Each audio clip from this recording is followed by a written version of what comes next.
What's going on, Zero to Here podcast fans? Welcome back to the show tonight. On tonight's episode, Haleigh Callison. She is a ex-pro female hockey player. She kind of shares her experience tonight being in a very male-dominated industry of the lumber trade. She is a pretty awesome person, and there was a very fun conversation. Enjoy. Let us know what you think. Hit that subscribe button. We love you guys. This episode of the podcast brought to you by Fit First. Fit First is a fitness store located in North Burnaby at the 40th Center. They are focused on providing the absolute best products in the industry, next level customer service. And honestly, guys, I've been there a few times, got my running shoes there from Evan and his team. The service is unlike anything else you've experienced in a retail environment. And most importantly, they are focused on building a community in the fitness industry. They've run a run clinic on Sunday mornings for the last few years, and it's grown into a pretty cool community weekly event.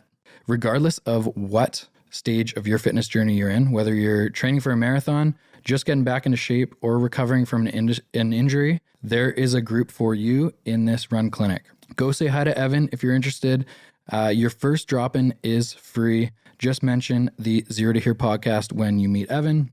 The clinic is every Sunday from January till May, Sundays, 9 a.m. Check out their Instagram if you are interested at Fit First Footwear, or check out their website to get a little more info on the run clinic.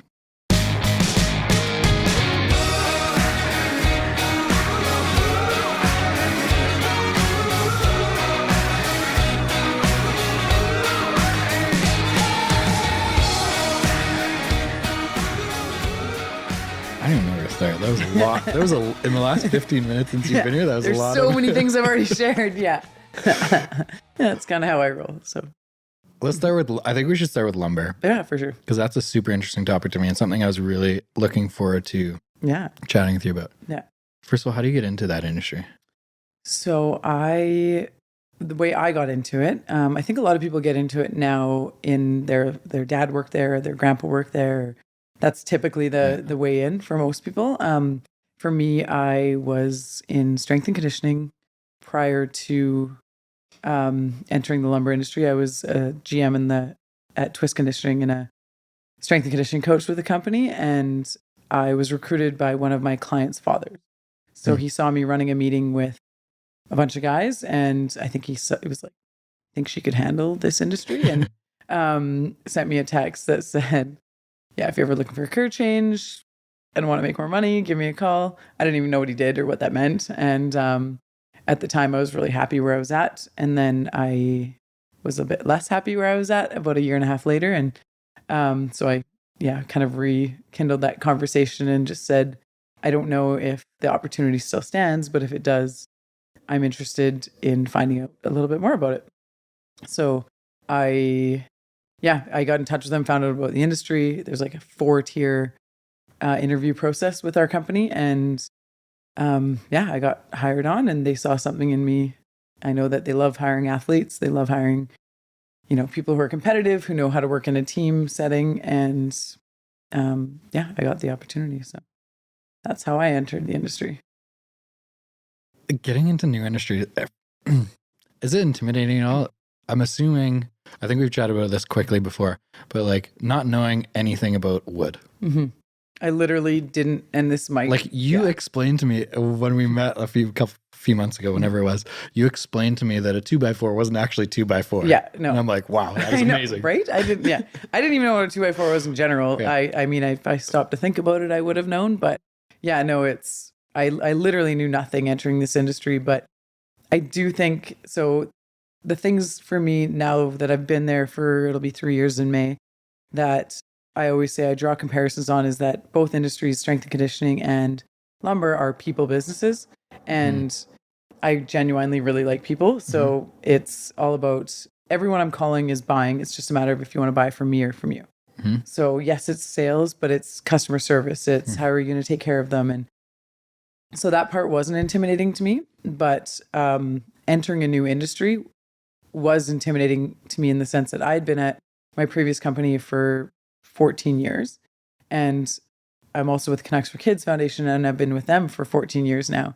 So I've never been like a new employee before. Yeah. where you're more work by being there than if you weren't there. Yeah. And that is not something I'm comfortable with. That was the hardest thing, is like, how can I contribute? What can I do? Like, it's, that was probably my biggest challenge. Was I thought if I studied harder or worked harder, I'd just learn faster. But in this industry, you just have to put the time in and see the different markets, start to hear terminology over and over in different meetings and how it applies to different things. And you really I just had to be patient, which I'm not. I just thought I could try harder, but it doesn't work that way. So is that a frustrating thing to realize?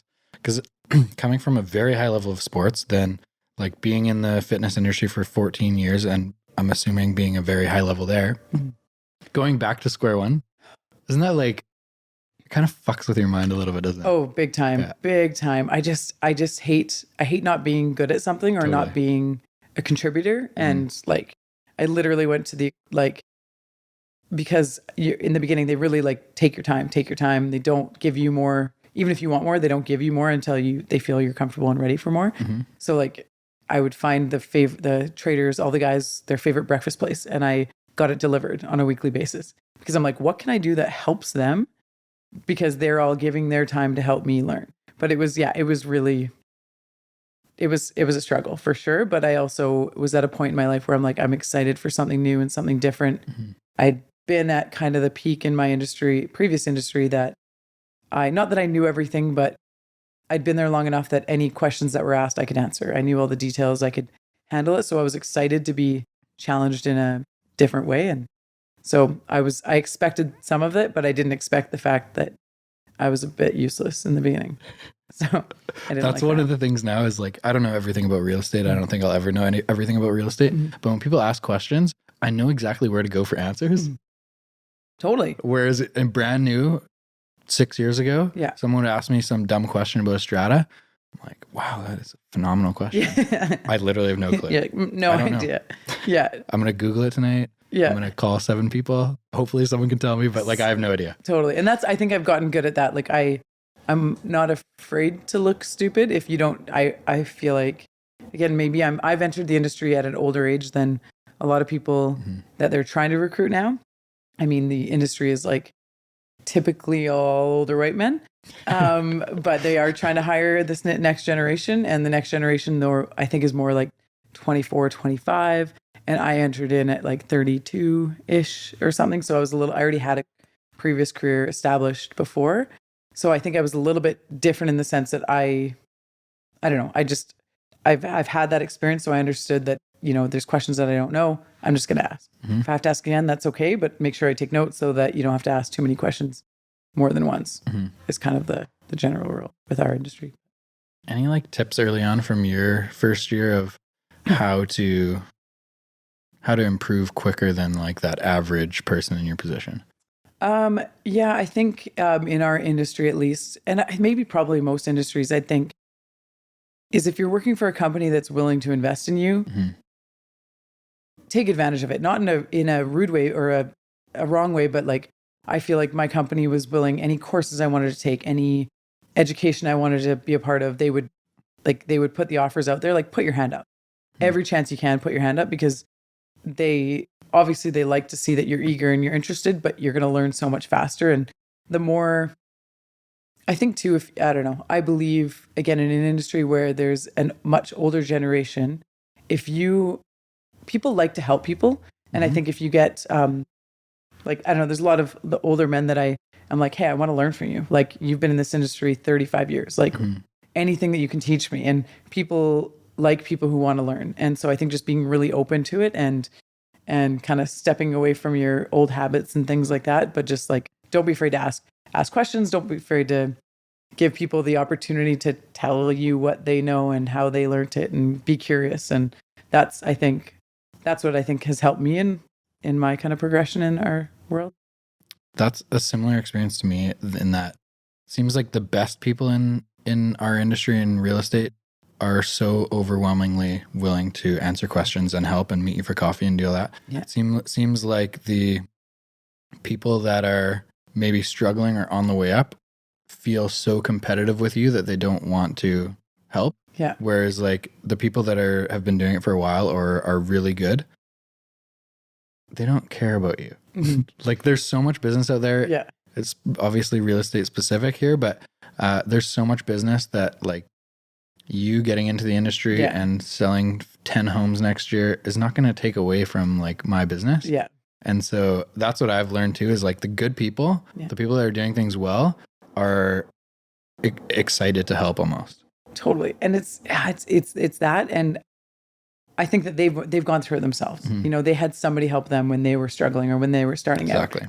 And then you run into, in any aspect of life, you run into people who are a little bit maybe more insecure in their own position or in their own progression. And I definitely do find I've run into a few people like that, and I've had to be really delicate in how I ask for help and where and when and in what way, and just recognizing like and acknowledging their strengths and things like that. And so much of it is just like balancing personalities, really. But I think that's always a bit of a, because I think there's so much I can learn from them as well too, as long as I can let them put their guard down and know that like, just because you teach me this doesn't mean I'm going to be better than you. I'm going to be different. Like there's not a single trader that I will be the same as. And that's what I like. And that's why I think I'll do well long term, hopefully.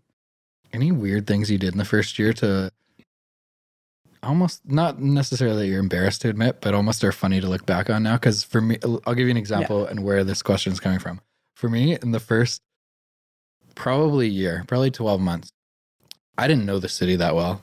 So I would have, let's say, a buyer booking a tour for tomorrow that wants to see 6 houses in Burnaby or wherever.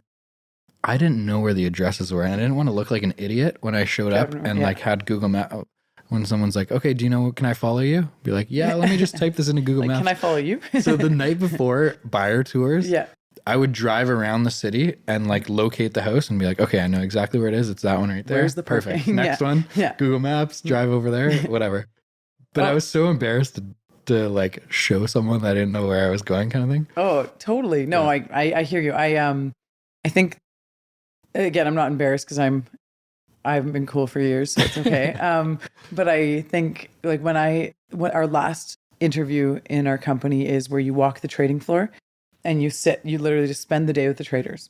And ultimately the idea is that they're seeing if they like you and they think you're going to be a good fit. And also if you feel like you're going to be, is that somewhere you want to be? Is this the environment and you want to be in? And I had a binder and I had printed out all of their bios off the website. So I had their photos and their bios because I'm like such a nerd, like taking notes as I walked around, like, and I see other people walk the floor in the 3 years that I've been there. And I'm like, wow, nobody does that. Like, but again, I think it may be female, male, a little bit different in preparedness, but I'm definitely a nerd for stuff like that. And then also, you know, going to lumber yards, you know, like, I don't know, Dick's Lumber or Standard Building Supply, like just going to different places that sell wood so that I could just see what it looked like and, you know, how it was sold and try to get a little bit of an idea on that. I'd say the not weird thing, but I'm in the specialties sector of our business in cedar. So I wanted to understand the workability of the product. So I ended up making a picnic table for our office out of cedar and Doug fir timbers. And it's actually, I'm quite proud of it because I've never made a thing in my life. I've never been creative at all. But like, to me, I'm like, if there's ways that I can just be better and I'm more like that hands-on, then, you know, I don't know. But I realized again too, like, I don't think anyone in my office, maybe a couple of guys do a little bit on their own at home, but like some of them are like, wow, like, I don't know. It was, that's kind of like the nerdy things that I do because I'm like, if I can just understand a little bit more, then it makes me a little bit better. And I think the bar is set a little bit higher for me to show my knowledge as a female versus just trying to build that relationship, because you can build a relationship in a different way as a woman. And I wanted to really just show that I know what I'm talking about. I've taken the time to learn. And that's something that I really, really, really want to prove. If someone ever asked me to make a picnic table, I think step 1 would be call Carl. Step 2 would be say, Carl, how much would it cost for me to pay you to build me a picnic table? Can you make it happen? And can you deliver it tomorrow? Yeah, make this. Yeah. Oh, totally. I was fortunate. I had a friend who's a contractor. Her husband's a contractor, and So he helped me, but it was important that he let me do, like, he was like, no, this is your project. So he let me learn and do it all on my own. But yeah, but use tools almost. I'm slightly obsessed now, though. That's like what I want to get into on my side gig. I, in a rental property, I called Carl the other day a few months ago, and I'm like, hey, I got to replace this door handle. Can I just like go to Home Depot and get a new door handle? Well, he's like, well, how's the door? You know, it's like a 1930s house. What's the difference? It's the door handle. Door, yeah. He's like, well, it's probably a different size door handle. I'm like, so what do I need to do? He's like, do I have a what saw? A hole saw. Do I have a hole saw? I'm like, I'm gonna be honest. I've never heard, but I'm assuming it cuts holes. Yeah. Correct. Yeah. I'm like, no, I don't. What does that look like? And he sends me a photo. I'm like, yeah, definitely don't have one of those. Not happening. I don't even know why I asked you to send me a photo because I don't own any saws. Yeah. Oh, no, not that saw. Oh, wait, that's the one you're talking about? Yeah, Sorry, no. just lent it to a friend, actually. Don't have it available anymore. Yeah, no. I don't know anything about that stuff either yet, but I'm learning. I'm trying anyways, so yeah. First year, have you felt that, like, or was there any insecurity being a woman in a male-dominated industry? Yeah, Or is there any, like, prejudice from buyers or people that you're working with or whatever? there's mixed opinions. I think you get some people who think it's going to be easier because you're a woman, and having talked to now enough females that work in the industry that have been in it, they're like, the only reason someone would say that is because they think if the buyer sees you in a sexual way, then yeah, it'll be easier. But that's really the only reason that you would do better in this industry, which is a bit disheartening, of course. But I think, like, I'm very detail oriented. There's aspects of how I operate that I know will be really, really beneficial for our industry, but it's I don't know, entering the industry I came again from a male dominated industry into another male dominated industry. Mind you, I also came in basically right when the whole Me Too movement was happening, like literally right when it happened. And I remember one of the guys I work with asked in a, like, it was a genuine way, was like, does this really happen that much? Like, you know, like, there's no way that's happened that much. Totally. And I'm like, well, like, and I had shared, because I had been sexually assaulted in a taxi 12 years prior to that in Toronto. And I'd never told anybody, like literally not even my best friend, prior to that conversation. And I said to them, I'm like, yeah, I haven't told many people. And I got home that night, I'm like, nope, I had actually never told anybody. So it was just like, for me, the transition of the timing of when I entered this industry and me now having to process what I had gone through was pretty heavy. But it also helped me realize that, like, I've always respected women, but I wouldn't say I've ever respected myself as a woman prior to the whole movement. So that's, now I hold a much higher standard for what I believe to be acceptable than I did before I was in this industry. There's so many things I was like, it's fine. Like, of course, like, it's, you know, you're one of the guys, or it's like, no, that, like, whatever, they're letting you fit in. So it's okay that they said this or did that, because it's like, whatever, you get to be a part of things. So, but now I'm recognizing that certain things just aren't right. I think a kind of like a bit of a mantra for me in my new industry is that just because something doesn't offend me doesn't mean it shouldn't for the bigger picture. And that's something I've tried to really hold strong to, because I'm not easily offended personally, like me as a person, but I realize that there's a much bigger impact in our, you know, society, in our world. If me as a strong character, strong female doesn't speak up, then I'm not helping anyone, sort of thing. So, totally. But yeah, it's an interesting topic, because obviously as like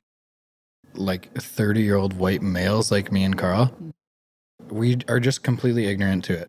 We don't really see it.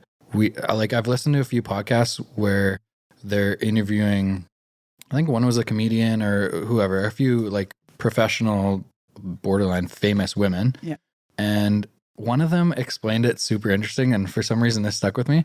Like, imagine waking up every single day and leaving your house and being completely terrified the entire time that you're out of your house.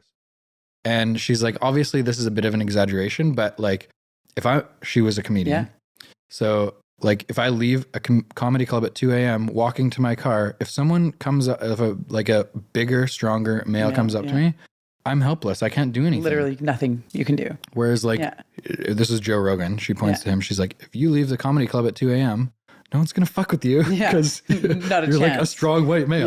Yeah. Totally. And I played pro hockey. I'm like fairly fit, or was fairly fit female, and like strong, but I mean, I learned at a younger age because I played hockey with the guys. I'm like, there was a point where I'm like, wow, like, doesn't matter how strong I am, I don't stand a chance.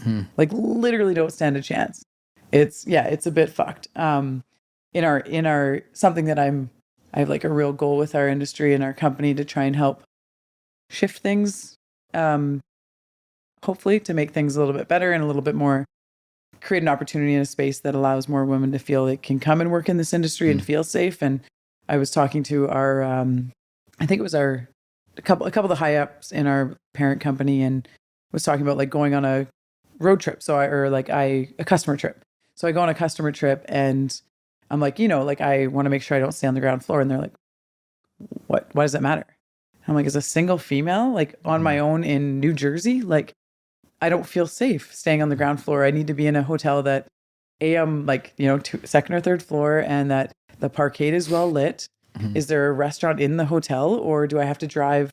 Because like, is it a safe area to like all these things that they're like, wow, right. Like we don't have to think about that. We don't even like, and I don't ever expect our company I don't feel like it's their responsibility, but fuck, would it go a long way if they were like, hey, just a heads up, we booked your hotels.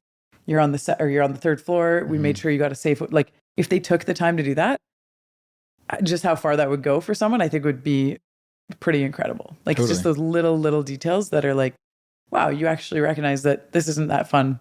This, stuff isn't always as fun for us as it is for some of the guys, but totally. Yeah. Have you ever been in a situation like that, Carl? Because I like bring it back to my life and think I'm talking about like this comedian woman that I heard explain it that way. Like, have I ever been in a situation where I actually feel terrified? Every time I hear a woman talk about this, it blows my mind.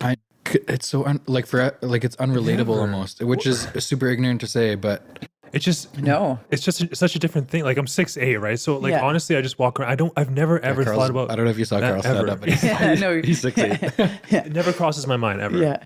But like listening to you, like girls talk about it is crazy. I was in Turkey 5 years ago, maybe, and getting off the plane, there's two dudes, like army dudes with AK-47. Yeah. At the gate. Yeah. I'm like, oh, this is a different place. Yeah. I've never been somewhere like this. Different and then world, went to a hotel, walked out for dinner, and it wasn't dark at the time. It was like 5 p.m., but walked to dinner. At dinner, got dark. Walked back, and I'm like, I don't want to walk down that alley that I went to because there was dudes walking around with AK-47s. Yeah. And it's so sketchy. So I'm like, I want to go to the like busiest stoplight and walk that way, which is the long way back to the hotel, but which is like every night. And that somebody termed it really well for me once, one of my old teammates, and she was asked the question, what would you do if you didn't have a curfew? And guys would be like, what do you mean you don't have a curfew? It's like, no, literally, like I don't go out at night just to like, I'd like, for her, she's like, I'd love to go for a run at night. Like, so would I, but I would never go for a run at night on my own. Like even in Vancouver, and I feel like I live in a pretty great area, pretty safe area. And again, I feel like I'm fairly strong or fit or healthy, and like I can hold my own but no, I just couldn't. Like anytime I walk, I'm like, again, you try to like look big, or like I'm on the phone, or text somebody, hey, like I'll text you when I get home, like this is where I'm going, or like find a friend, just those things but it's just normal to us. Like you just have to, that's just how you operate. Yeah, it's weird. It's a bit. No, weird is not the right word. It's just like it's fair. Yeah. You don't really think like no. Again, ignorance, but like we don't really think about it. Yeah. Being in a condo with two males I don't know. No, don't worry. I feel safe. I know you. Now we have like enough of a track record. Okay, there's 90 episodes out there. People can see the YouTube super awkward if they podcast. want to. Right? Yeah. I know, but at the beginning, most of where I found people in the first, like, let's say 30 or 40 was just like Instagramming, DMing people. And I always, whenever I was sending to like a professional woman that I like had followed or whatever, thought there would be a really interesting conversation, I always felt awkward. Of like, I'm inviting this person to my condo at 6 p.m. on a Thursday and just saying, hey, do you want a podcast? Yeah. Netflix and chill? No. No, it isn't. I don't know. That to me is such a interesting topic right now as well too. Just like for men in the world right now of knowing how to operate, how to be respectful and cautious and but still like I don't know, like it's, you know, like on the female side, like it's still nice when the guy opens the door and, you know, offers to pay for dinner, you know, or whatever those little situations are. But I do recognize it's a really tough space for men, I think, for like especially dating, you know, like for men to know how and where they can show up. And I don't know, it's I've also run into people I won't name, but who are like, you know, like what, I can't compliment a woman on her dress anymore, like it's, and I'm like, oh, you have fucking no idea. Like you have no idea. Like you don't know what they've gone through. And I'm not saying everyone's gone through it, but like just respect that there's a way to do it. And there's a way to like, if you know them, you know, like there's a way to do it where you don't look like an asshole or you don't look like creepy. Just like, you know, like, yeah, well, you look very nice today. Like it's that simple. Be respectful. But like just the number of people that feel so put out by the whole situation is a bit challenging because I don't know, again, I had not shared what happened to me for a long time, and to have people just make assumptions was really, you know, I don't know, tough. Totally. I guess you'd say. But and I'm assuming most people that it happens to just kind of like shove it under the rug kind of thing and don't say anything or don't talk about it. Yeah. So it probably happens so much more often than so much more often. I had a few coworkers that I shared this with, and they were like, and again, I am quite an outspoken person, so people assume that it may not happen, it wouldn't happen to me because I wouldn't let it happen to me. And I mean, forever I was like, why did I sit in the front seat? Like, oh, I shouldn't, you know, like all these things that I thought I did wrong. But there's a few people that I've worked with now have said, thank you for sharing. I realize now I probably need to ask my wife if anything's ever happened to them, because if it's happened to you, it's probably happened to them, or something hasn't. And they're like, or something has. They're like, I may not have created a space for them to feel they can open up about that. And to me, that's why I'm now comfortable about sharing, because I'm like, I hope it allows people to have that conversation and feel like they can create a safe platform for that. But it just like, I don't know if it's our generation being a little bit younger maybe with the internet. But like, to me, when I hear stories like that, the first thing in my head is it must have been like an older dude. Like, and I know that's not always probably not true, but like, it's not that difficult to be respectful, I don't think, anyway. Maybe it was my parents did a good job because it worked on me, you know, kind of thing. But like, I just don't understand. And like, especially with like everything that's happened in the last few years with social media, it's going to come back to bite you. Oh yeah. 100%. Like don't think anyone's not going to find out. Yeah. Totally. Yeah. Oh, I know. It's, what did you said something about? I just like, in what situation is that going to be a winning formula for you? Like, why not be friendly? Like, I don't know. I always come back to this, just like, why not be friendly and treat people with respect? It doesn't matter if it's like your garbage man or your accountant or like whoever. Yeah. I do. I was going to say is I do respect, or maybe not the right word. I do understand that certain things at a different time were acceptable, and not saying they were right, but there were certain aspects, like to a degree, that was acceptable. And then there's a whole other fucking like long list of things that were not acceptable. But I do feel like there's this level of things that were just like, it was okay, or it was kind of seen as okay. And that's the piece that I find that I've had really good friends, male friends, that are like, want to be able to talk about, they're like, man, did I ever do something? Like, was I at the bar and did I, you know, grab a girl's ass, or did I, you know, like, was there something that I did that at that time the world kind of said, oh, it's fine, it's just what happens. And for them to be able to talk through that But I also feel like our world is like, if you were to say something, people are going to jump on you. Whereas I'd like there to be a bit of a space for guys to be like, man, like talk with my buddies. Like, is there something that I did? Like, was I dating someone? Maybe she, like, I don't know, whatever the situation is. Like, I don't know. I just feel like there's this little bubble that should be created for a space for men to be able to talk about thinking about some of their actions, and not just men, I should say, actually women as well too. Whatever the case may be, but I don't know. It's just something that's been like, we're in this pendulum swing of like, yes, it might feel a bit extreme right now, but it's been over here for so long, so it's going to take some time to come back. And I don't know. I think that there's this aspect of the conversation that has not yet been allowed for men who are good men who have maybe done or did some things that at the time were okay. I don't know if you guys have thought about that or 100%. And like people do a lot of dumb things when they're like in groups and drinking. Yep.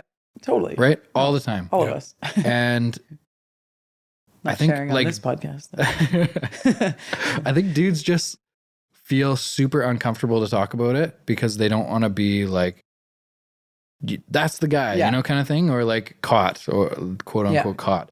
But I would like to be able to ask more questions and not be condemned by the questions kind of thing, right? Totally agree. And that's the space that because I don't know sure, I've had a few relationships, but like I don't know the exact boundary, and I'm sure it's totally different for everyone. Yeah.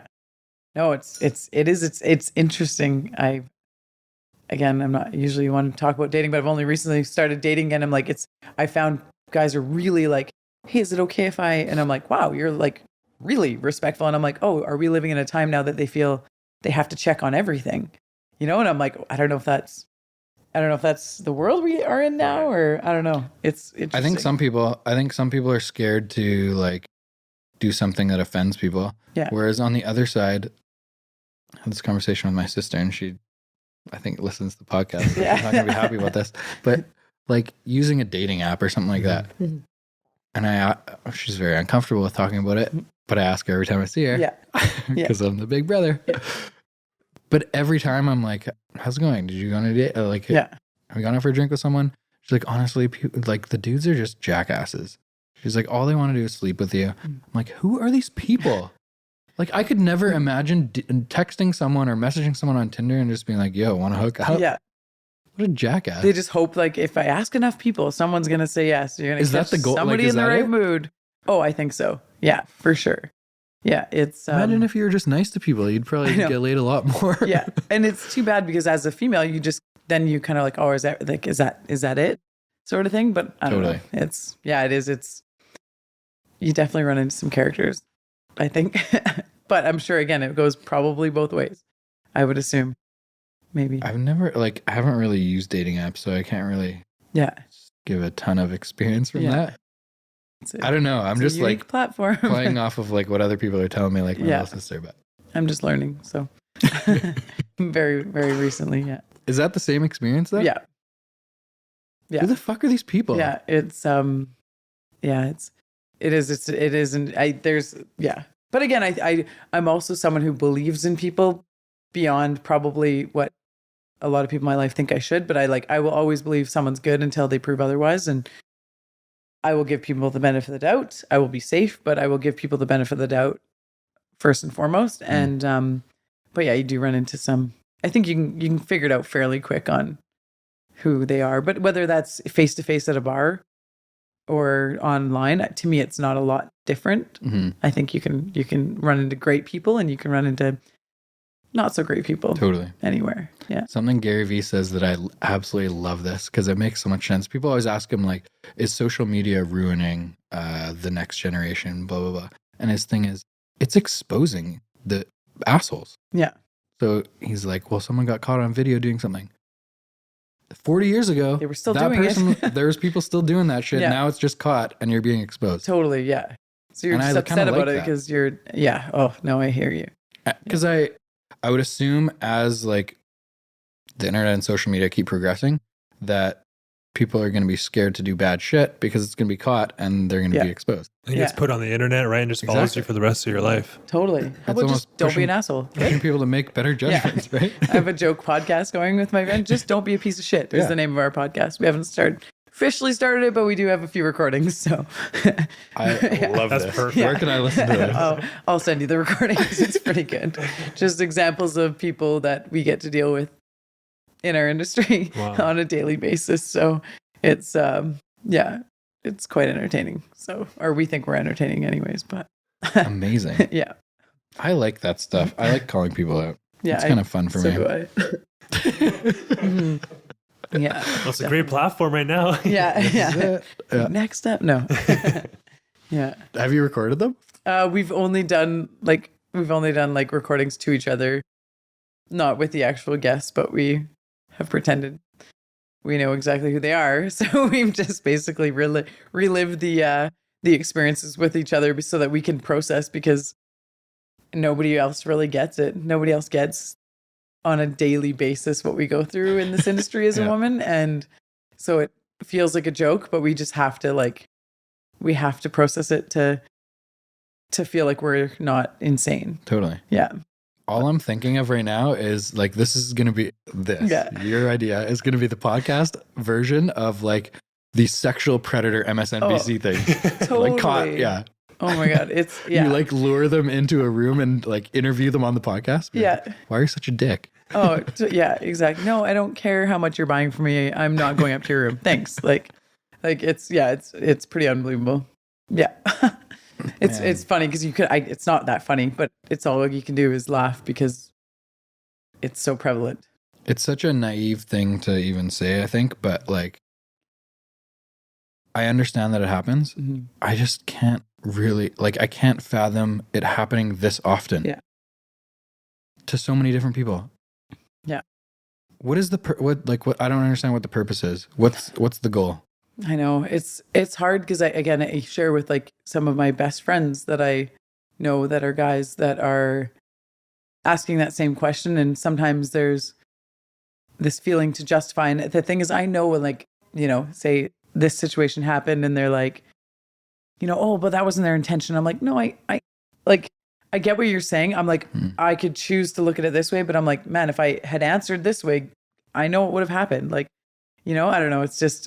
It's hard. I'm trying to find a way. How can we communicate with, the good guys and the guys that think they're good guys. And then there's just your piece of shit, to realize when these actions or these conversations or when they do these things, just how shitty it makes you feel. I think they just don't understand or don't get it. And again, it's not meant to bash males, but it's just these certain situations, I'm you just think you can do whatever the fuck you want. And it's super frustrating because I'd prefer that they not. It's tough to I don't know where this is learned. And for me, it just came through hundreds of appointments with different clients. Mm-hmm. But now when I go into an appointment with a new client, it's always ask a few questions at the beginning, mm-hmm. hear their responses, and then deliver the information I want to get across, whether they're selling, buying, mm-hmm. whatever, in a way that is going to make sense to them. Yes. So why I'm bringing this up now is whenever I'm saying something or presenting information to clients, I'm always thinking about how are they going to perceive this? Mm-hmm. How are they going to think from this topic? Yeah. Most people don't think about that. They just say shit. Sorry, go ahead. No. It's so important. And that's again, I think because I'm in my 30s, I think something I've worked on a lot in kind of the last 5 or 6 years was anything you say, just because I say something doesn't mean you're going to hear it the way I want you to hear it. Mm-hmm. I have to understand that it may be received completely different. And I need to respect and understand how every person receives that information. And I really do try in every conversation I have with somebody, whether that's, friend, family, customer, whatever, when I say something, how could that be received? Mm-hmm. And I don't need to, oh, that's not what I meant. Well, it doesn't matter if that's what I meant. If they're receiving it in a different light, maybe you've just come through shitty traffic and your girlfriend dumped you and you, whatever, there could be so many different mm-hmm. Situations. I need to understand you're coming to this conversation from your own your own experience, your own day, your own environment, whatever that is. And I don't know what that is. And I need to respect that and know your response might be whatever it is because of everything that you've just experienced. There's a really big podcast called Impact Theory. What's that guy's name, Carl? Do you remember? I don't remember. Impact Theory. I can't remember. Anyway, he, with his wife, he did like a sub podcast off of that, like maybe once every 2 weeks or something, called Relationship Theory. So they would just talk about, they would get like questions from listeners asking questions about their specific relationships, whatever. And what's his name? Tom Bilyeu. Bilyeu. Yeah, that's right. One of the things he said that stuck with me super, communication. Communication is not what you say, it's how the other person hears it.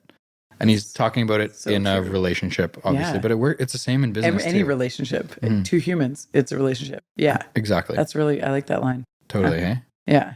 And maybe it was then actually, because that was probably like 2 years ago, but like, I feel like I'm a way stronger communicator in like appointments with clients I'm talking about specifically, because I've almost shifted that mindset into listening first and then presenting information that's going to make sense to them. Totally. Rather than like, here's what I do to sell your place. Here's your value, blah, blah, blah, blah, blah. Here's 180 sales. People just get overwhelmed with information. And a lot of them just want like to communicate and understand how the relationship's going to go and what is this timeline going to look like and all those things. Yeah.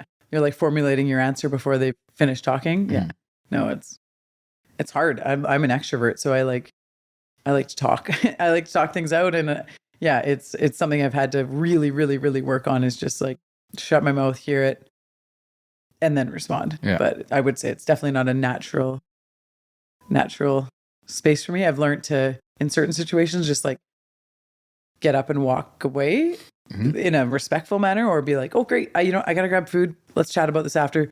If I know that I'm not going to respond in a way that's professional, or not going to respond in a way that I feel is effective, or how I really would like to, relay the information that I'd like to relay sometimes. So, and I've learned that through some of our traders. It's something happens on the phone and, that customer is really emotional, finding a space to say, you know what, let me just check on one thing. Do you mind if I put you on hold?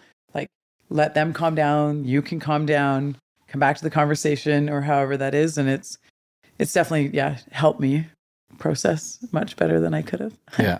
We were talking earlier about like preparing for the podcast, and I used to say the first 40 of them or something, I would like do research, write notes, have like a full page of notes, and just kind of like go through. And I found myself not really engaging in the conversation, but more being like, okay, I asked this thing, what's the next thing I'm going to ask? Whereas without any note sheet, obviously I write stuff down as we go, but without a note sheet, I just feel like I'm listening so much better and the conversations flow like so much smoother. Yeah, no, it makes sense. Yeah, it's prepared is good, but there's something to be said about just letting shit happen. Just winging it. Oh man. I basically winged the first 30 years of my life, Carl. Right. I'm still alive. So. Yeah, no, I'm with you there. Yeah. Sports got to teach, I don't know. Sports, there's a lot of preparation, but at the same time, it's more like the people that do really well, I think, are the ones that make decisions quickly in the heat of the moment. Yeah. And you can't really prepare for that. No, there's things you can do, like you can train, you can eat right, you can do all those things, but then when it comes to it, you need to be able to just be okay with whatever happens when it happens. Yeah. We met a few months ago. Yeah. At an event, which is kind of a cool topic, just transitioning from sports to business. And I don't know, there's a few really interesting things that we kind of brought up with the guys on the the UBC team. Can't believe you just said SFB. I don't really so care. uncomfortable. Hopefully there's an edit button. T-Bird for life here. Did you go to UBC? I did. I played varsity for UBC. Yeah. Okay. Hockey, though, not football, obviously.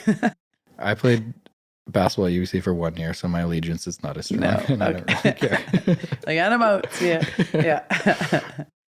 But yeah, I thought it was a really good event. Yeah. Sorry. Because I look back to being a kid in university at like 19, and I guess you always say this, but like, I wish I knew then what I know now kind of thing. You wish you had some more life experience or could use that. Like one of the things I brought up was using your leverage. There's so many people while you're a university athlete that want to help you. Yeah. Make connections with those people, especially like UBC has a phenomenal alumni association. Yeah. And the basketball team had some really big backers as well that would like take us out for lunch at the beginning of the season and all these things.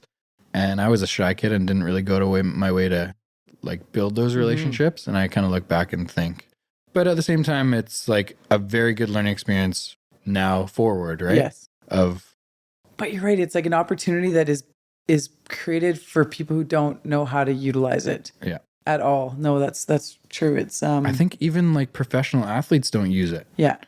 Like, no. I talk about the NFL because the NFL is like one of the, if not the biggest league in North America. Yeah. And social media obviously is a big tool right now to gain traction and exposure. Yes.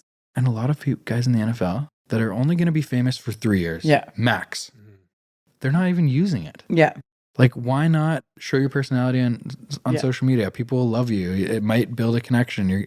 Instead of having 10,000 followers, using it a little bit, you'll have 500,000 followers. And that just kind of like progresses for the future. No, you're totally right.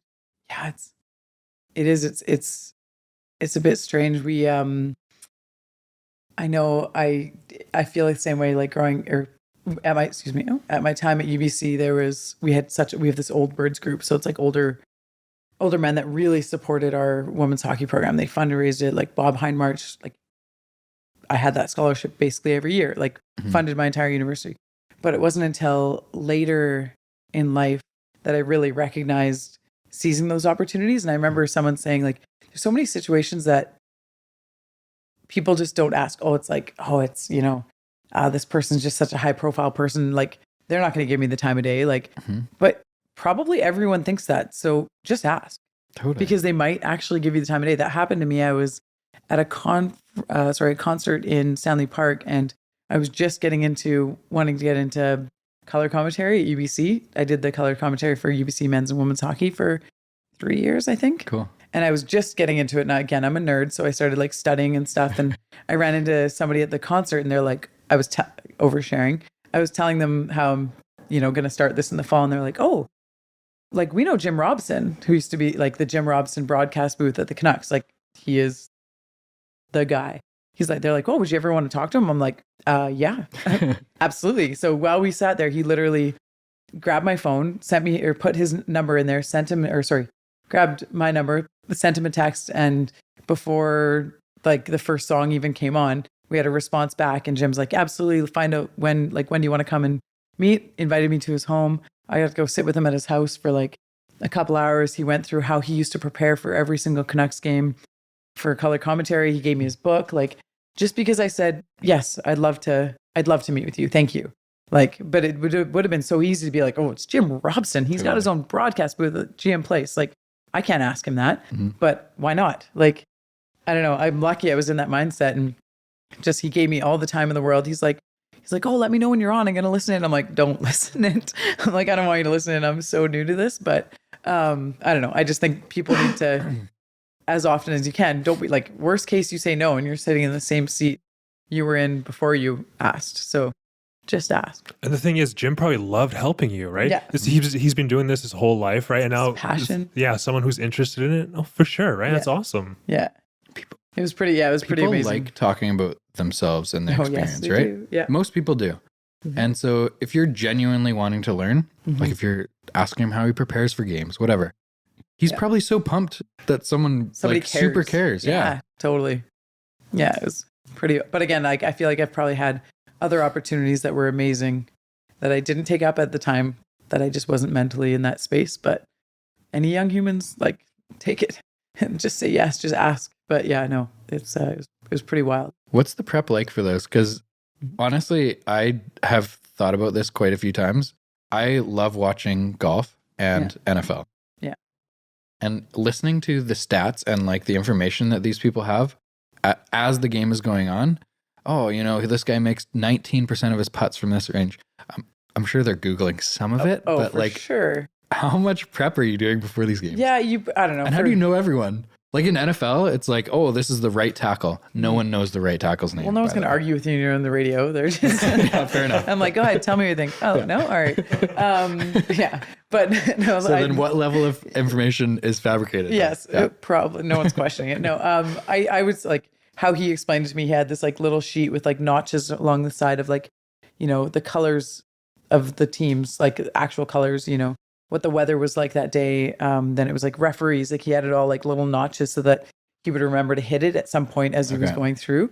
So there's certain aspects that he'd really dive into. And then you find like 2 or 3 kind of unique pieces of information or detail or stats that people are going to think is cool. Yeah. You know, some siblings are playing against each other or whatever it is, some storyline, but so much happens in a game that you, or in a, you know, in a match, whatever, you can pull so much information and just come up with it as you go, especially when you've played the sport. Sure. Or watched it a lot, you can. There's some stuff though that those people say that I think to myself, like, how could they first of all, why are they tracking this, and how could he or she possibly know that was going to be useful today? Like, totally. Carl Sabula shoots 57% from the field when it's raining in the second half. Because no one's going to question you on it. Literally, you could just make up shit. Well, it is a Tuesday, so this never happens. Yeah, like no, it's I was friends with Dave Tomlinson. I used to work with him at my previous job, and he was amazing. He did the color for the Canucks for years. Yeah, and the preparation, the amount of time he would spend Googling details and information. And I mean, mind you, I think at the pro level, they do provide you with a lot of stats and stuff like that. So you can just choose how you want to play to it. And I'm sure like anything else, you just start to get your own way or your own style, things that you care about. Like having been a player, I loved talking about what the players were going through mentally on the ice. Cause I was like, I'm a mental person. Like I love that, you know, the psychology aspect of sports. So I would love speaking to that in the broadcast. So everyone, I think, just finds their own little kind of niche and angle. Yeah. Yeah. For some reason, like Jim Nantz pops into my head right now. I think because he does golf now. Yeah. He used to do basketball, or he does the NCAA tournament, maybe. I don't know. Anyway, obviously big sports broadcaster guy. What was my point? I don't know. I'm just make shit like, up. That's all you need. I'm just to do. dreaming about Jim Nantz. Yeah. Oh, like just the way that he says things, how he's like really slow talking and it really flows and it's very emotional but soft. And you just listen to it and I'm like, that's the most amazing thing I've ever heard. Like all he said was Tiger just made a putt. That's all he said. But the way that he said it, the delivery, remarkable. You're amazing. Yeah. I know. I would like, some people have such conviction and they're like, you know, goal or whatever, they get into it. Like I am super sarcastic. So it was fun for like friends and family who would listen because they could hear the jokes. They knew like how dry my humor can be, but not, I'm sure like half the people who listen, maybe there's 10 people listening, who knows, but would catch that humor sort of thing. So it's fun, but I was definitely not that like high energy. Like, do you have to be unbiased when you're doing that? Because when I'm listening to sports, and obviously the two that I watch often, I know a lot about. And in the NFL, I love Tony Romo. I don't know if you watch NFL at all. A little bit, yeah. Okay. Tony Romo is one of the best color guys because he's not afraid to call people out. He was a quarterback in the league for a long time, and he was a pretty good quarterback. And he'll be like, oh, you made a terrible read on that. The safety can't, blah, blah, blah, blah, blah. You're like, I like that he said something negative. Whereas everyone else is just like so dream world. Yeah. It's only positive comments, right? I totally know what you mean. That actually drove me a little bit nuts, especially in female sports. And I think it took till like your Cassie Campbells and Tessa Bonhomme who played to not like, because I think people did like them, again, not to go, but I feel like because there was only male sports broadcasters for a long time. So they would just like, oh, good try. And I'm like, no, that was fucking terrible. Like, give me the mic. Like, are you kidding me? That was a terrible play. Like, and I just like, I like that some of the women who are up and coming are like, can acknowledge it and just call it out for what it is, because sometimes it's just a bad play. And, you know, like we watch our game tape. We know it was a bad play. We know it was a bad decision. And I know I hate the fluffy bullshit. I don't know, broadcasting sometimes, because like, sure, they tried. Of course they tried. They're pro athletes. Like, people are like, oh, they didn't care. I'm like, are you fucking kidding me? They care. There's no chance that they don't care. Like, in my opinion, pro athletes care. Like, that's their livelihood. That's everything to them. But yeah, I don't know. The broadcasting drives me a little bit nuts sometimes, depending on who it is. But I think they need to be a little bit more truthful. And yeah, when you say bias, like you can, as long as you acknowledge it's your opinion. Mm-hmm. Like when I broadcasted for UBC, I made it clear that I was I was an alumni from UBC. So of course I'm going to have a slanted opinion on certain things, but I would also call things out how I saw it as well too. Mm-hmm. But for sure, I'd have a slightly biased opinion. And I think that's why I like starting the Seahawks podcast. Yeah. Of course it's biased. Like, I'm a huge Seahawks fan. It's a Seahawks but it's podcast. Hilarious. Yeah. It's so much fun. Honestly, I don't even know how the idea started. It was just like, I like talking about this. Mm-hmm. I think Lucas and I were out for beer. Lucas is the guy that I do it with. And we were just chatting about Seahawks game that happened recently, and we were pissed because they lost, or like some shit happened. I don't know. And I'm like, I really find a lot of value in being able to talk about the game afterwards, because usually I watch it by myself on Sunday night because I tape it because I'm working during the day, and I get home at 6 p.m., crack a beer, and like play it on record. And then I go to bed. I don't get to voice my anger. Bottle those emotions. Nobody gets to hear how I feel. Yeah, I hear you. And then we started this podcast, and I'm like, this is the most amazing thing ever. Like, I could not see my life moving forward without a Seahawks podcast, just so I can voice my anger. Like totally, I hear you. I'm like super inclined after being a part of a couple of the podcasts to just to get into something like this, because right now I literally do voice notes on my phone. Like, that's how I voice my opinion, and like, because I'm like, I need to say it. I need to put it out there. Things that piss me off or whatever, or things that I'm really excited about. But when you don't have a platform to do it, like, I'm starting to realize how cool podcasts are, how valuable they are. Do you listen to those notes on your phone? Sometimes, Sometimes like, you just have a big library of wow, I was not happy. Sometimes just to be able to get to the language that I want to be able to use. Again, being an extrovert, like I have an opinion and an emotion in that moment, and then to be able to go, if I do that on my way home from work one day, then the next day I can come to work more formulated in what actually pissed me off.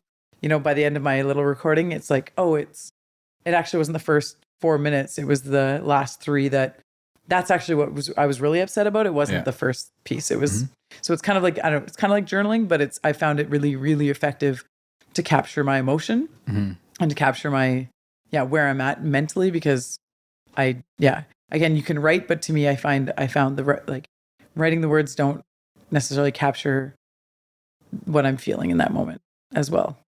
Every Tuesday morning, we have a team meeting with our realtors. And for the first 15 minutes, we'll usually just share stories throughout the week, whether it was positive, negative, whether there was a situation they felt uncomfortable in, or something that really frustrated them dealing with another realtor, or whatever it is. And I find a lot of value in one, hearing their situation and just kind of sharing how I've dealt with those in the past, or sharing something that angered me and just kind of hearing their perspective. Totally. So I don't know. It kind of comes back to the podcast where you get to communicate with someone else rather than just yelling into your phone. Yes. Was that wrong? Yeah. Yeah. No, it is so true. And I think I don't know. I think that I've often been somebody who sees the best in things, and I feel like my life is not hard. Like, I've been very fortunate. I've got an unbelievable family that supports me, and nothing is hard in my life. So I have a hard time when things aren't good, feeling like I have the right to be pissed off about something, because I'm like, who am I to be pissed off? I own a condo in Vancouver. Who fucking owns a condo in Vancouver? I'm so fortunate. I have a job that I love. I've got family, friends that I love. I don't think I so quickly go to this perspective place that I'm just learning to allow myself to be pissed off about stuff, or to be like, you know what, that sucked. It didn't feel good. I didn't like that. I didn't like how that person talked to me. And I'm just learning to balance that right now. And it's not it's still not a comfortable space, because I'll vent to somebody, and then I'm like, oh, but I shouldn't, that shouldn't bother me. I've got everything else going, things are good, but it's, it's finding that space and that capacity, or that, I don't know, again, platform to be able to be like, you know what, actually just sucked. That person was an asshole to me, and I didn't like it. Do you know where that reaction is, or that gratitude almost comes from? Like, do you know where you learn that from? Because I think the natural reaction for a lot of people in most situations is the angry one. Mm-hmm. And I find myself doing the same thing. Like, I use this example a lot of like someone cuts you off in traffic. Your first reaction is like, go fuck yourself. Yeah. But then I'll pull myself like 3 seconds later. I'm like, well, I don't really know what that guy's up to. Yeah. You know, maybe so his girlfriend just broke up with him, you know, like whatever. Why would I don't know their story. It's going to make me 2 seconds later of where I'm still going. in the same seat. Either no, I literally use that example all the time. Like, I'm still in the same seat, in the same car. Either I'm pissed off or I'm not. So why would I choose? Like, I'm not going to let that situation keep me pissed off. For me, where it comes from, and I've done a little bit of work on this, is I grew up in Smithers. I have 3 older brothers. My parents worked very hard and still work very hard to give us the life and every opportunity we could ever imagine as we were growing up. Like, literally everything. I got to play all the sports I wanted to play. You know, I'm super, super fortunate. And I think they taught us to be really grateful at a young age that you're very lucky to have what you have. You're lucky to have your brothers. You're like, really appreciate what you have in your life. And my mom's lost her dad when she was 11. So her mom was a widow with 6 kids and my mom had nothing. And so it was really, really important to her to give us everything. And so that lesson of gratitude and appreciation was so ingrained in us when we were younger, and amazing lesson. And I know where it comes from now and having done that work, but I've also started to recognize that because of that, I've never asked for what I wanted or what I needed, because I never felt I had the right to when I was younger, because I was so lucky.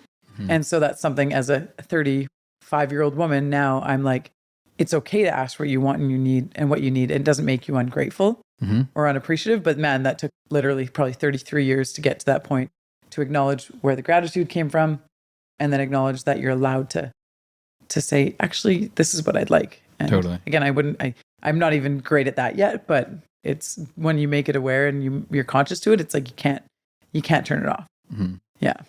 One of the things I'm learning recently, and I play in my head all the time, is like, everyone's dealing with shit. And even if you like know someone really well, like Carl, a friend, or even your sister or something like that, you don't really know what is going on in their head.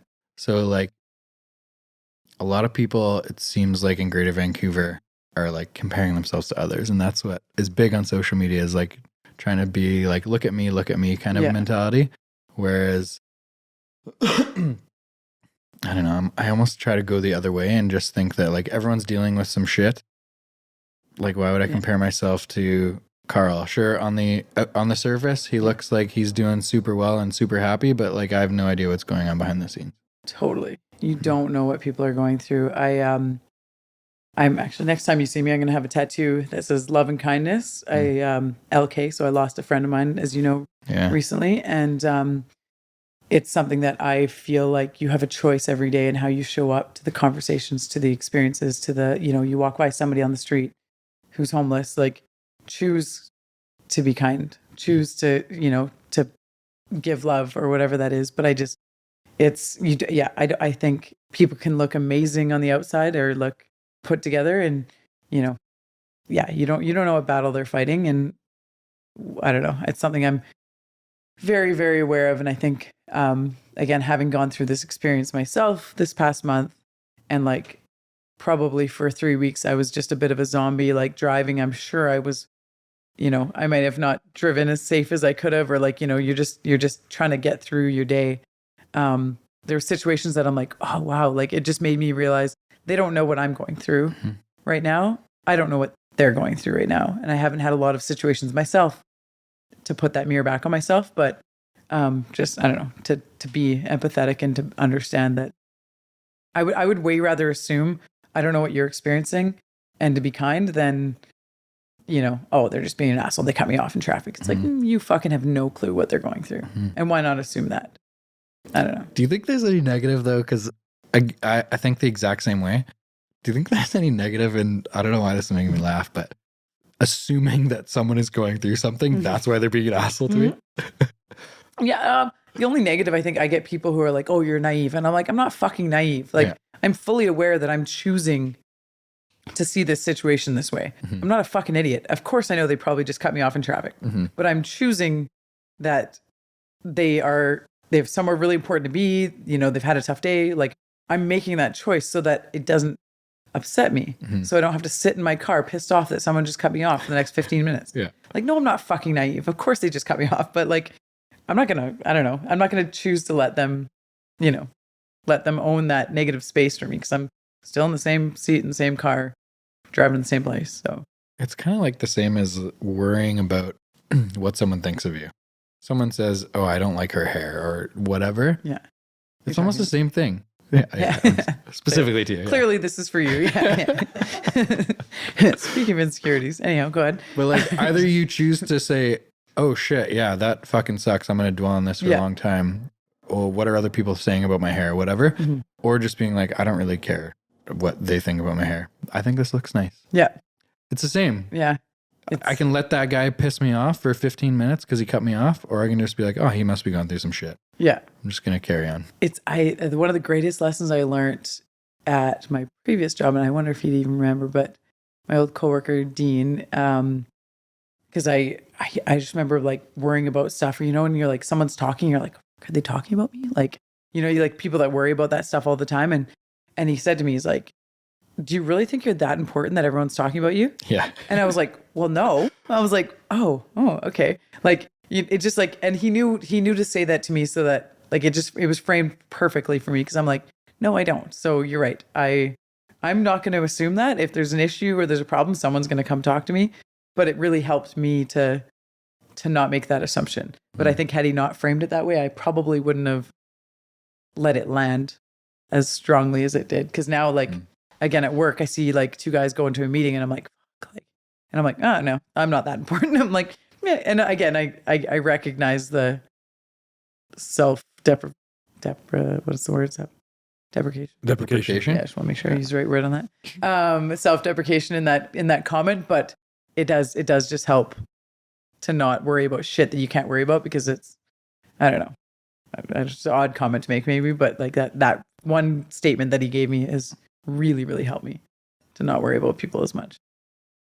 I don't even know like how to present this, but I think when someone says something negative about me or comments on something about me, in my head, and this is just like a learned behavior of trying to avoid giving a shit what other people think or say about me, because I feel like I'm on this path because I enjoy it and I want to get to this goal. So who gives a shit what people say? But I always think it's a projection of something going on in their past or in their head or going on with them right now in their situation that they're putting onto me. Totally.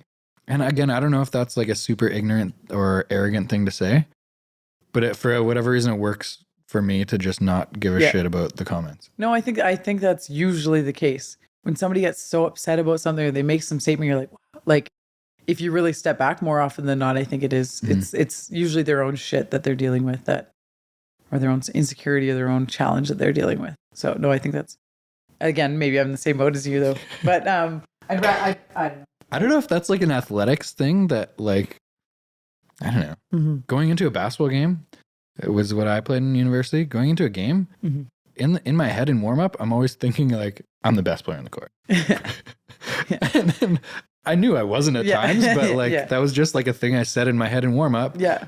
I don't know if it like hyped me up or motivated me or what. Totally. Or got me over those butterflies that like you always get in pregame warm ups. Yeah. I don't know.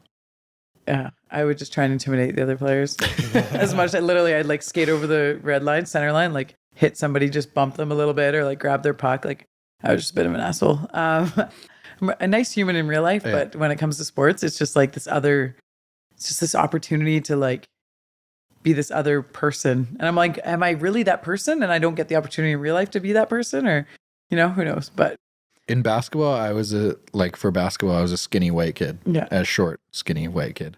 So I didn't really have those intimidation factors. So I had to like mentally fool myself in warm-ups. To think I'm the best of you.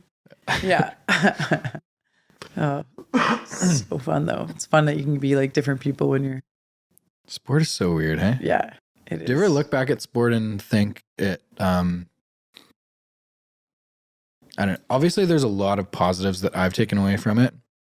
Any negatives that you look back and think, oh, I've had to relearn this in my professional career kind of thing? And I don't know if that's just because of, again, having been an athlete, we operate that way, but like any negatives I probably have spin into Exactly. the positive sort of thing. Like, again, yeah, I think, I don't know, like just some of, not, again, it's not even negatives though. It's like, I see it as like, again, I'm turning it positive, but I think like, just like some of the feedback you'd get from coaches or teammates and things that like, you know, maybe you'd get defensive about or whatever the case is, like just learning how to receive that feedback and recognizing. I remember, you know, for hockey, someone says like, you have to step, like you got to step up early when you're playing. Like I'm a defenseman, take somebody one-on-one, you have to step up early. And I'm like, I am fucking stepping up early. Then you see the video, you're like, nope, I guess it wasn't. Like, but until you see it. And I remember thinking like, oh, I don't want to hear him say that again. And I'm like, well, then don't fucking do it again. Like, you know, it was something that I just like, you go through these experiences and that felt really shitty in the time, but you're like, I think it's totally changed how I receive feedback in all aspects of my life now. And again, I know that's not really answering your question, but I don't know, like negatives. The one thing I think about is, and obviously I didn't play female sports, so I don't know if it's like specific to dudes, but there was always football more than basketball, but similar in basketball too, is just there was always this like arrogance of the good guy, like the best players always had this like kind of arrogance, and it was almost like welcomed. And like I think I said this line that sticks in my head from U17 provincial team. One of the coaches pulled me aside and said, in like our training camp or something, he's like, you became really good in the last year, and you're an absolute prick about it, and I love it. But in sports, I think the difference is in sports you're trying to beat someone. Yeah. Whereas like in business and real life, you're just trying to like continually improve. Whether John Smith, who's a realtor, sells 20 houses or 120 houses next year, doesn't really affect me. I just want to like continue to grow and like learn and get better. Totally. Whereas for me in sports, it was almost like you need to beat that guy. Yeah. And I think that definitely brings out a competitiveness, which can be useful if maintained, if like positioned well. Yeah. But at the same time, I think the thing that I've learned after sports is that kindness is so important. And like treating people really well is so important. Whereas in sport, it was almost like, just beat the shit out of them. Who cares? Yeah. Oh my God. I definitely found that playing in Canada, you know, Canadian athletes are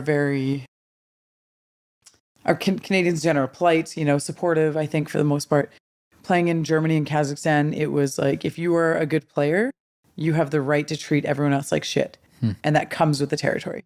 And like, that was not a comfortable state for me, because playing, kind of to your point, playing at UBC, like that kindness, like I was fortunate that I was usually one of the top D on the team, like from a rookie all the way till I graduated.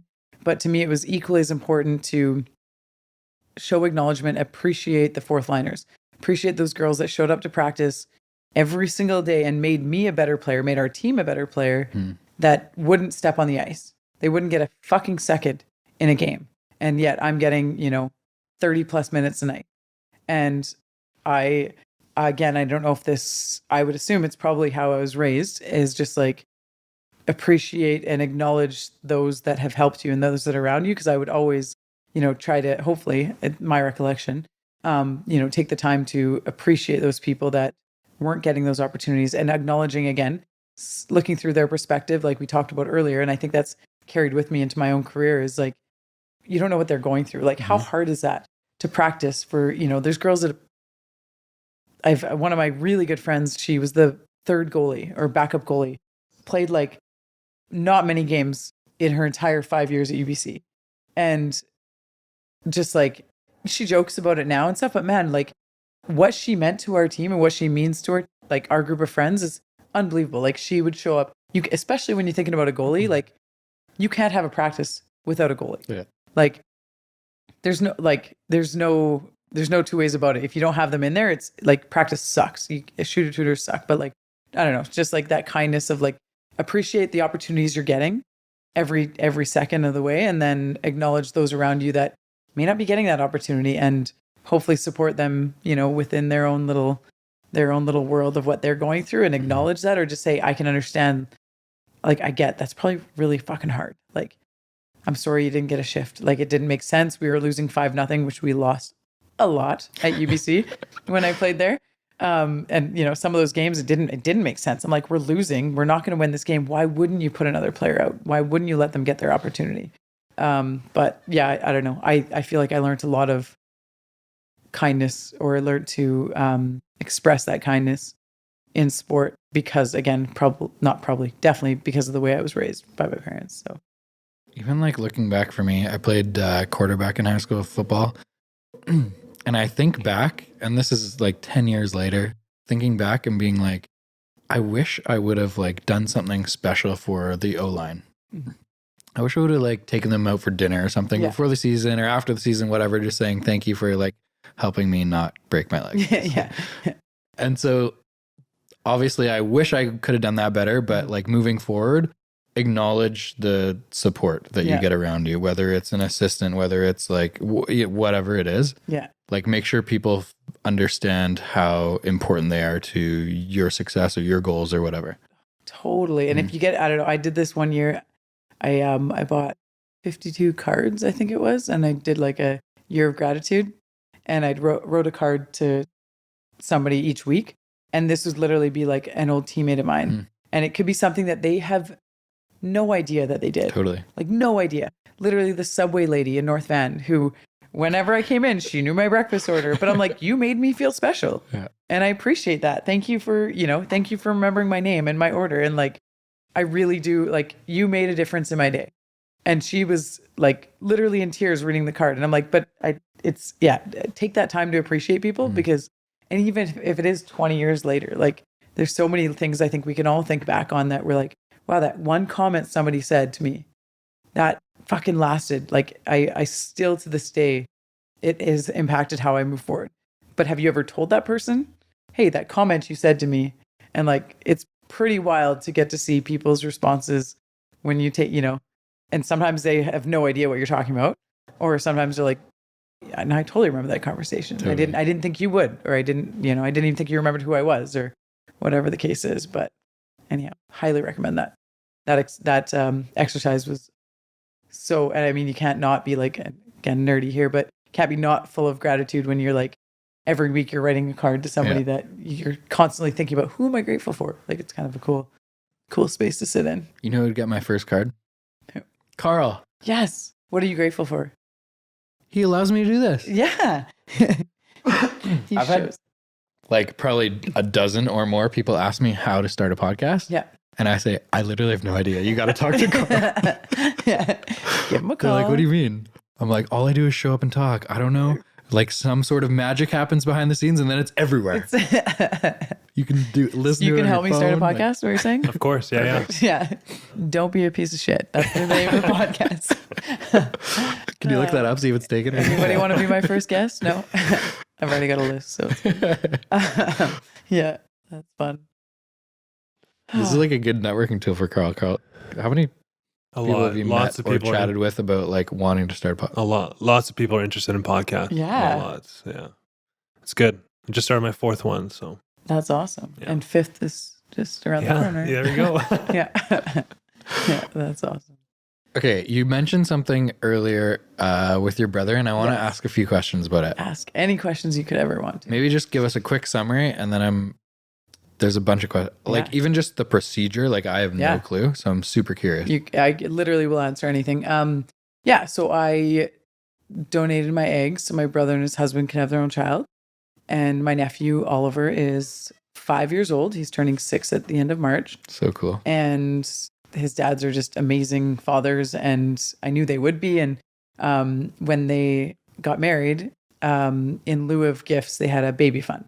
So they knew from the beginning they wanted to have children. They didn't necessarily know how or in which way that would be possible. Yeah. And my recollection was at some point when they started to think about taking that step, I had said, if there's anything that I could do to help, I'm in. Like, I don't know how it works. I don't know if I'm viable. And I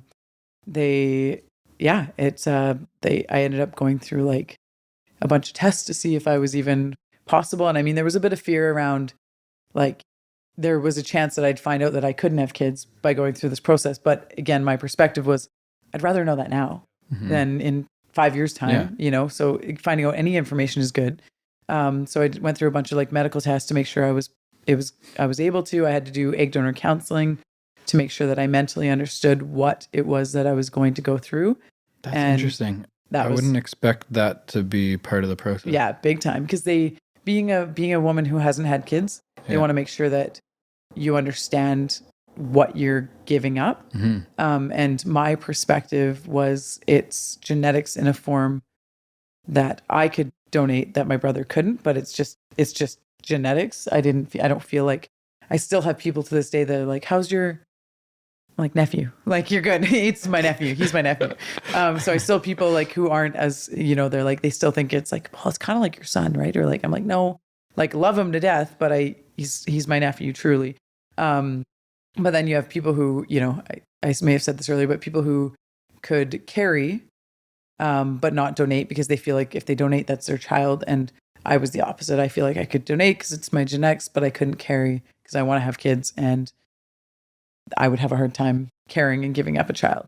But the egg donor counseling was quite interesting. Like the questions they throw at you, and I went to family, friends. I'm like, ask me anything, like any question you could think of, because I'd rather think about it now than 5 years from now question it, Totally. And I always say I think there's two questions that I not struggled with. One I struggled with, one that kind of stumped me was, well, first of all, I had a nephew who was already born, and had I not had him in my life, Emmett, I wouldn't have known if my answers were because it was my genetics and this is my whatever offspring, or, they were like, if your brother and his husband split up, what role do you expect to play in the child's life?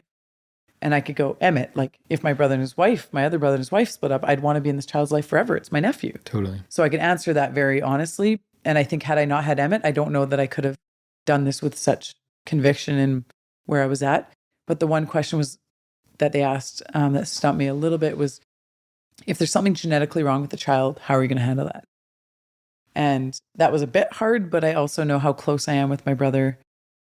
And if there was something wrong with my genetics, then there likely would have been with his.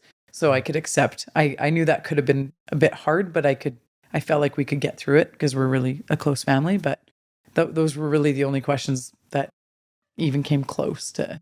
That's an interesting question. So they're asking you, like, would you think it's your fault, and would that kind of like put you into a depression, or what? Like, what are they trying to get out of that? Yeah, I think they were just like, because some people might really, really struggle with that. Or I think a lot of, like, thinking back now, a lot of the questions I think were, does she think this is her child?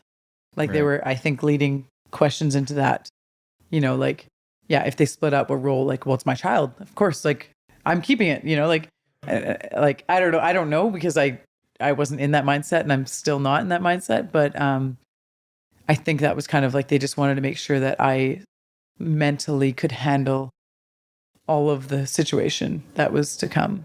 But it, to me, it was, I don't know, it was a no-brainer. If I could help my brother and his husband have a family, like, even if they say it's like, because you do hormone injections, because I basically gave myself in vitro, which again, so many women have to go through, and it's not talked about nearly enough, in my opinion. But I had to give myself in vitro to basically make eggs, and then they do a donation where they go up and take them out.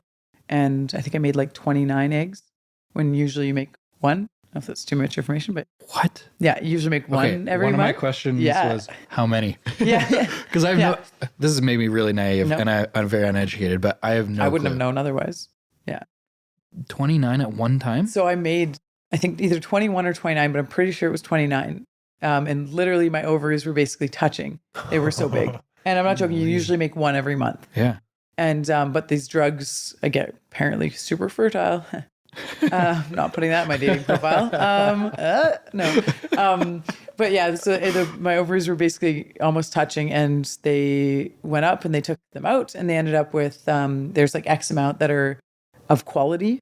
Like they have to be a certain size and a certain health.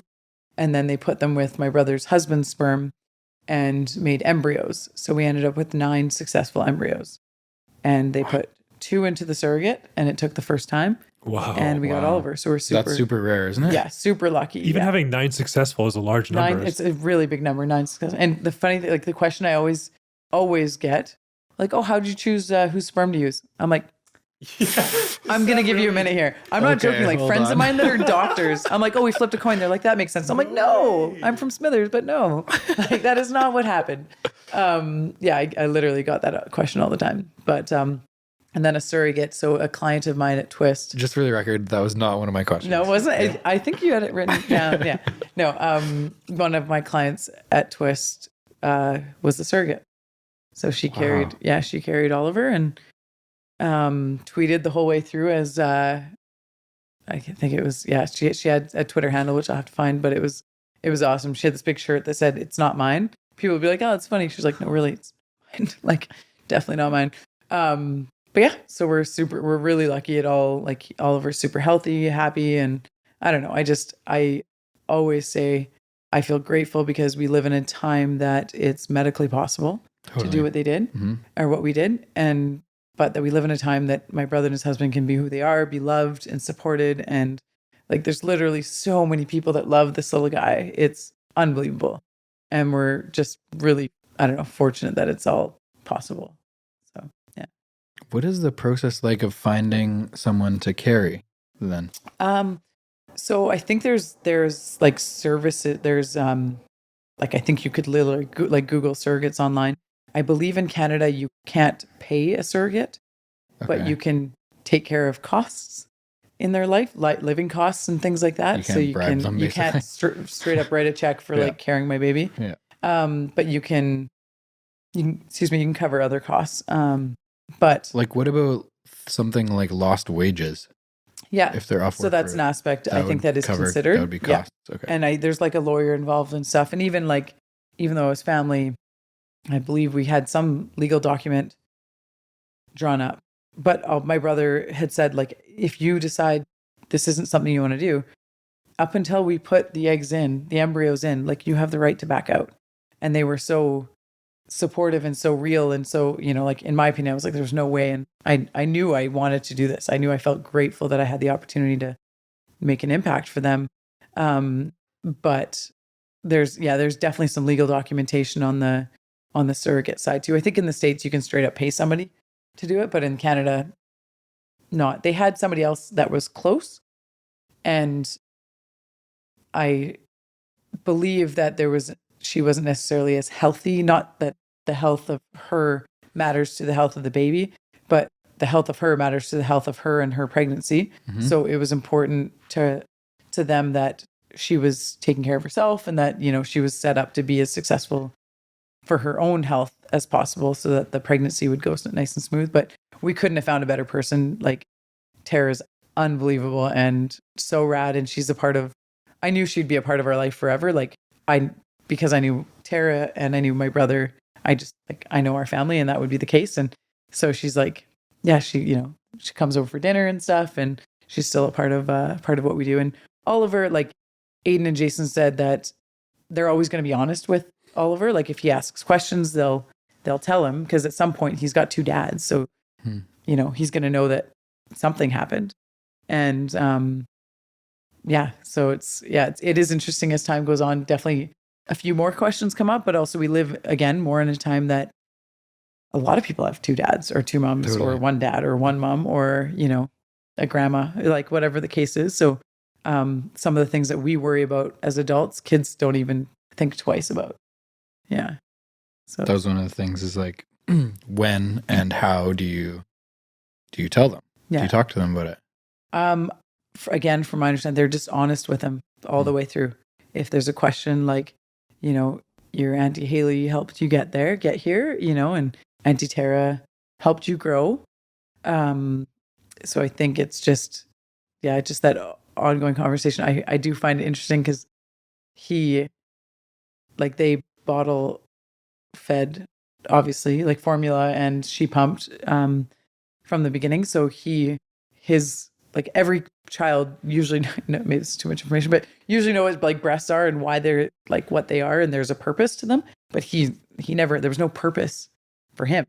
Right. So that's been an interesting thing more recently is he's like 5 and 6. He's like, doesn't understand like, what are these and what are they for? Like, whereas I think most other kids that just they don't experience that. So it's us navigating that. And again, I always try to be respectful to Aiden and Jason on how they want to communicate everything. But Oliver definitely has some questions around certain things. And I'm like, ooh, I don't know. I'm like, ask your dad. No, but they've been good. They're just like, be honest, be upfront. Like, they're not hiding anything from him.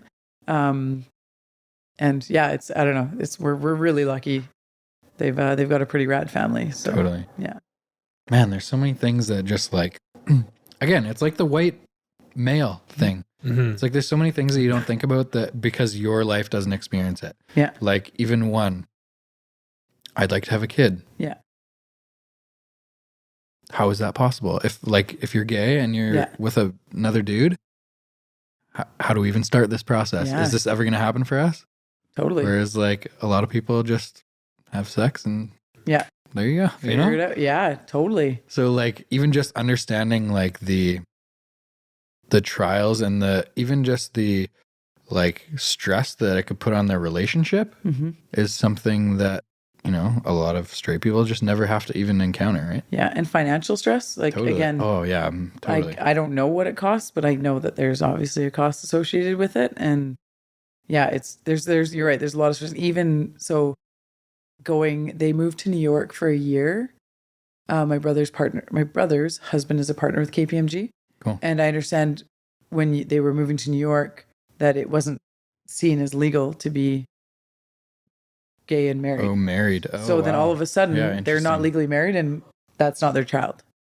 Whose child it is. Like there was just like, like it's one of their child, like, but like just some of those things that all of a sudden, like on paper, it isn't necessarily seen as the same. And they had to really, look at some of the, whether it's sticking with their certain legalities within their own company, within Canada or the US, and like just things that nobody else has to think about. But when they cross the border, you can't just cross the border with any child if it's not yours. Like there's passports and, those things that most people don't even have to think twice about. And it's, I don't know, there's just our lives are fairly easy as, straight white humans. But it's, I don't know. I feel fortunate that I get to experience a whole part of the world that I wouldn't have gotten to. And I think kind of, again, ties back to something we've talked about a lot in the podcast is understanding and respecting where other people come from and their perspectives. Because certain comments that people make that to me are, homophobic. And I'm like, fuck, like you don't know how hard it is. Like I remember my brother saying, if I had a choice, I wouldn't be. And this was like early days of him going through all this, but that breaks my heart. Like it's who you are, like, but again, I think people just don't understand what others are experiencing and going through. And I think we just need to all be a little bit more empathetic. That's kind of like why I like doing these podcasts is because I like talking to interesting, cool people, usually that are like doing something. So are somewhat self-motivated, whether it's in business or sports or music or whatever. Yeah. But just like hearing completely different perspectives.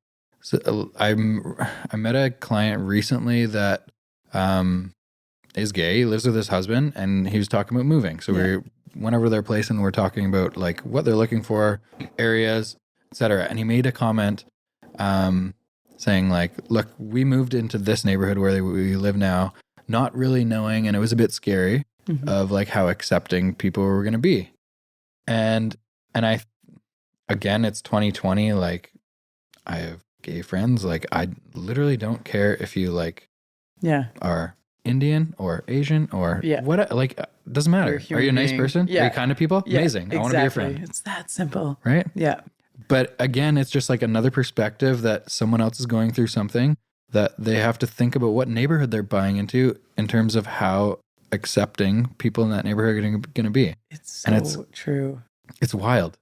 Yeah. But it's cool to like all these conversations just continually like help your personal growth because you're like in the getting cut off. Yeah. It's just like another thing to be like, oh, well, maybe they had a tough day because of something. I want to give them benefit of the doubt kind of thing.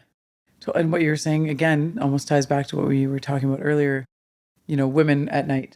Yeah. Like I know that, again, not just my brother and his husband, but other friends that are, you know, that are gay or bi or whatever, they have to be cautious in how they, like, okay, I can't hold hands in this certain neighborhood.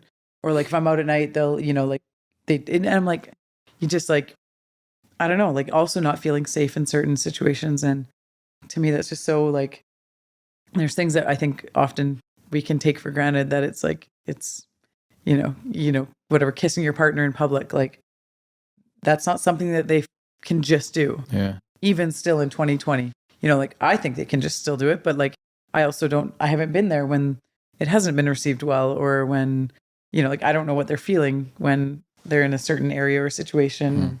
I don't know. Again, it's funny because like now for me, I'm almost like excited about seeing two guys kiss in public. Yeah. I'm like, oh, that's amazing that they feel comfortable they can do Totally. it. I love it. Yeah. Whereas like a guy and a girl are making out on the sidewalk, I'm like, get a room. Like, Yeah. Really, right here now. This is Yeah. gross. I have a friend who like they want to do. I don't know if it's a podcast or they would have the Instagram on gays on the jumbotron, because there's none.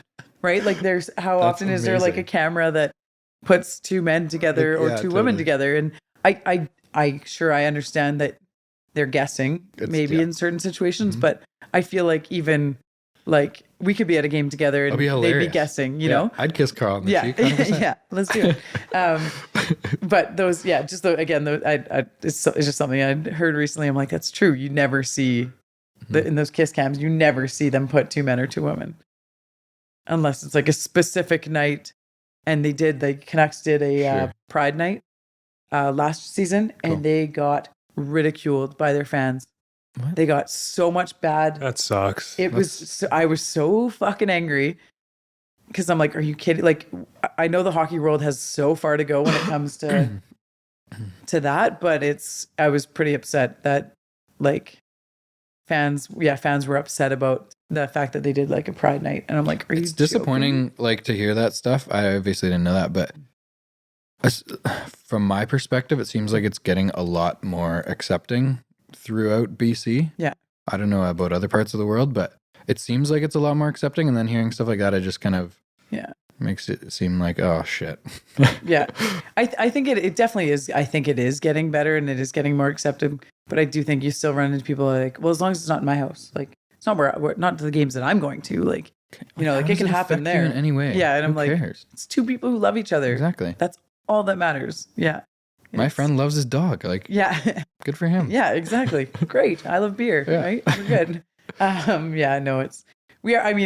probably sound negative. I know we are taking steps in the right direction, but sometimes I wish we'd take steps a little bit faster, but maybe one day. It's like those people that are starting this like straight pride parade. Fuck off. Yeah, like you haven't been ridiculed for hundreds of years. Yeah. Like, take it easy. Yeah. Oh my God. Like, I couldn't even imagine going to that parade. Oh my God. And like, is there something in the States of like white pride? Like, fuck off. Yeah. So ridiculous. You do not understand what people are going through. Yeah. It's I not to keep talking, but conversation that's come up quite a bit for me recently is around, again, whether it's racial, whether it's homophobic, whether it's gender, and how often it's like, say, the person who is the minority has to be the one to fight and speak up. Totally. And it's like, God, they're already going through such, like, why do they have to be the one to say, hey, I don't like that. It's actually shitty, because you're already like, it's shitty. I don't like it. Like, I don't know. It's just been a real hot topic for me lately on, again, not just like in all aspects of like, I see on the racial side, I see people who are, they just have to laugh things off because what's the option?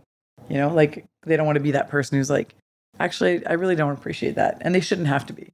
And, I try to be the one to be like, not a cool comment, like not needed, but I don't know. It's just I don't know how that's going to change or how or when it can be better, but I hope soon.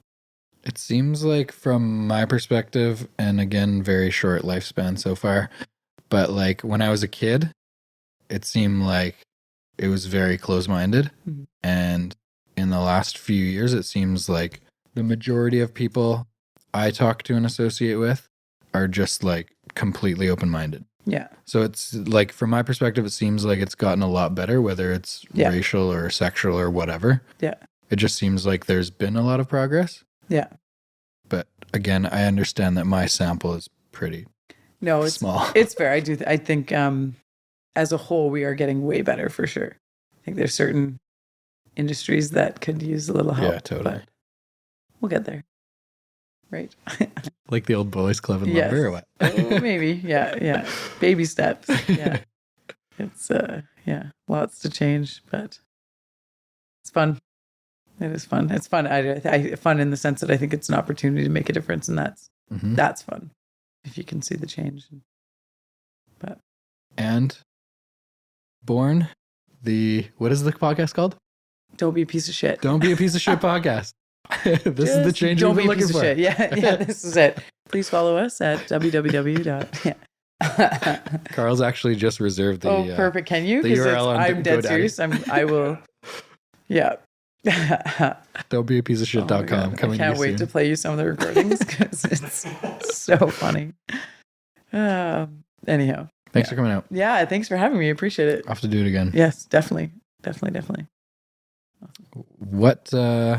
It's crazy going to an event that I was on the fence about going to. Brings you some new connections. Yeah. Love it. I know, that was really fun. Yeah, it was random, but fun. Totally. Yeah. Even, back to the female thing. Yeah. Even at that event, I think we sat beside you for dinner. Yeah. And we were chatting quickly, and you're like, oh, I think I'm the only female I was like, here. I didn't realize there's not another woman in this room at all. Yeah. Yeah, I didn't. I don't know why I didn't. I should have maybe because it's UBC men's football. It was a football thing. Yeah. I kind of assumed that there'd be another female, like even the bartender maybe or something. Like, yeah. No, that was fun though. Of course. Yeah. Okay, thanks a lot for coming out. Oh yeah, thank you. That was really fun.